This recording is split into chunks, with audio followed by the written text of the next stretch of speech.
In this episode, I do battle with the midges and find a beautiful location containing several species of orchid.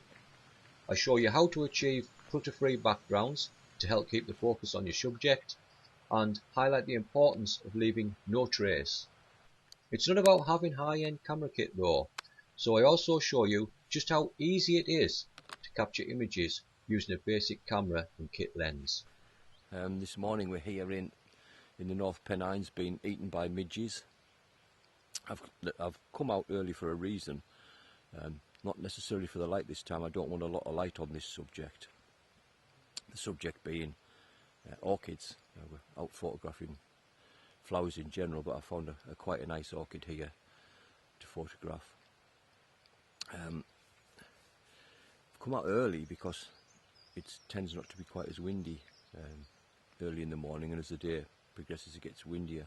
And obviously photographing flowers, you don't want them waggling about, so that's part of the reason. The other reason is you don't want direct sunlight on flowers particularly.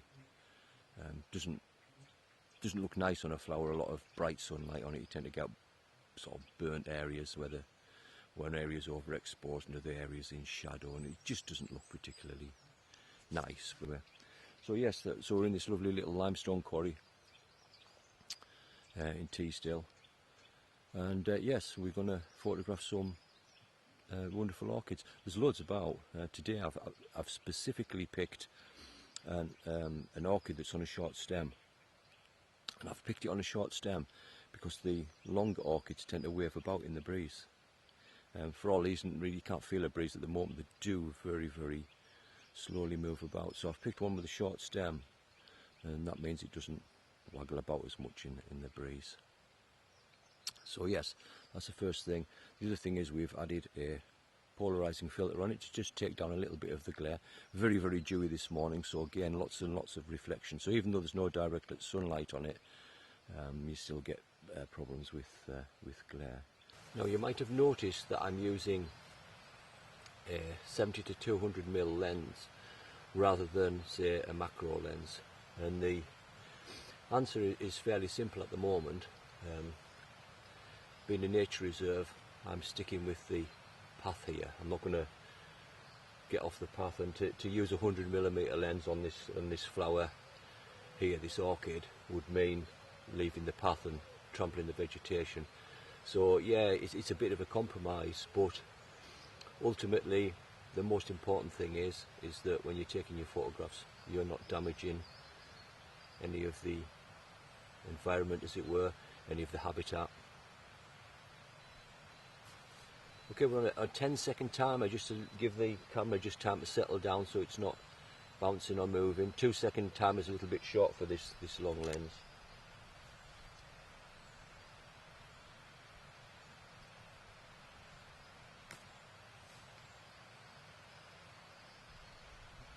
Yes, tack sharp shot. So we're going to move on now. The breeze is just starting to get up a little bit now.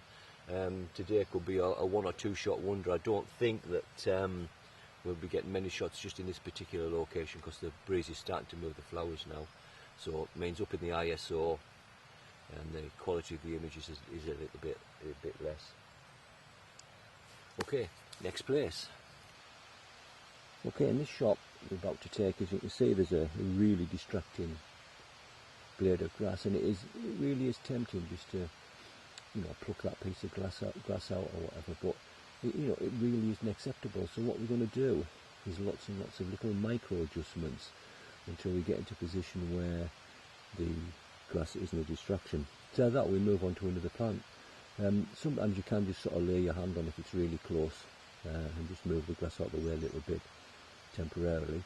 But in this case, to shoot this particular flower, it would involve trampling the habitat. I'd have to walk over there to do it. And yes, it's only a couple of paces, but it does flatten the flowers, so it's just not acceptable. So we're going to try a few little micro adjustments and we should get this shot still.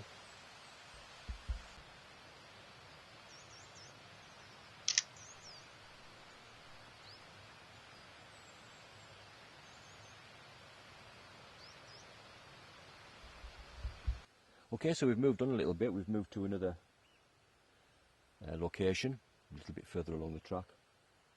Swapped over to the 100mm lens now. We can get quite close to these flowers. We don't have to worry about damaging or trampling flowers because there's nothing to trample. It's mainly open ground, so we're not going to be harming anything. And this is just a fairly straightforward shot.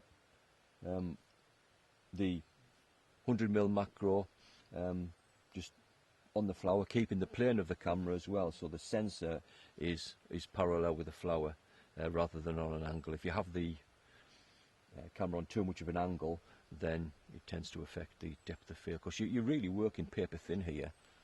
You don't have much really in the way of depth of field. It is, quite literally, it is paper thin. So the first shot I'm going to take here is at f5.6, so we don't have much of a depth of field. Now I'm going to take another shot at about f16, and you'll see how the background at f16 becomes really, really cluttered. Okay, so first shot here, this is 5.6, 100 ISO. So first shot, that's f5.6. We'll go right up here to f16 this time. So f16,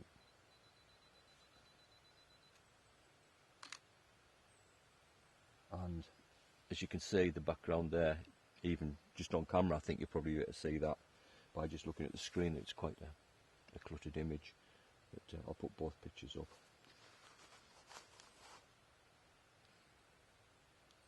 Right, we've managed to get quite a few shots, probably only two that'll be keepers. The wind's already starting to get up a little bit and the flowers are starting to move about, so it's probably going to be a day of a two-shot wonder, as it were.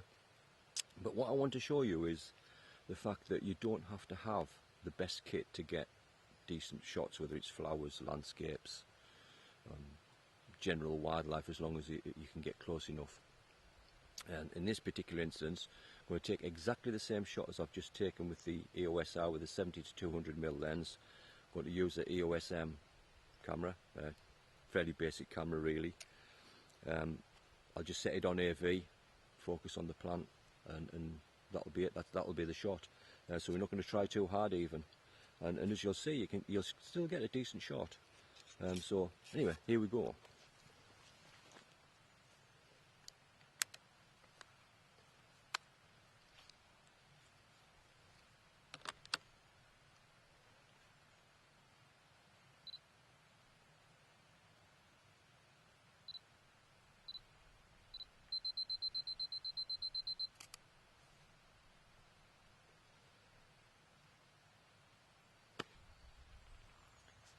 Right, so there you have it. Another example of why you don't necessarily have to have top cameras, top kit. It's all down to technique and the decision making really makes the flower the focus of the shot. Okay, that's it for this shoot. I'll pop up the rest of the shots from the day in a second. Thanks for watching, and if you could like and subscribe, that would be great.